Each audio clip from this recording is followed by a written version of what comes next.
بِاسْمِهِ تعالی سبق نمبر 30 الف عبارت فصل فی اولادہم الحکم فیہم کالحکم فی الصنف الاول اعنی اولاہم بالمیراث اقربہم الی المیت من ای جہت کان۔ مطلب چوتھی قسم صلبی ذوی الارحام کی اولاد یعنی پھوپھی، خالہ، ماموں، اخیافی چچا کی اولاد اور حقیقی والداتی چچاؤں کی مؤنث اولاد کی توریث کا حکم صنف اول کے حکم کی طرح ہے، اور ان کی توریث کی 4 صورتیں ہیں۔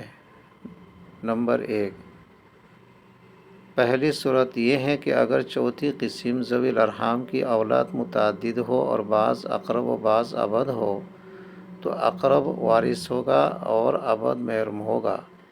مثلا پھوپھی کی لڑکی اور پھوپھی کی لڑکی کی لڑکی ہے تو پھوپھی کی لڑکی وارث ہوگی اس لیے کہ یہ میت سے رشتے میں قریب ہے، اور لڑکی کی لڑکی محروم ہوگی اس لیے کہ یہ رشتے میں میت سے دور ہے۔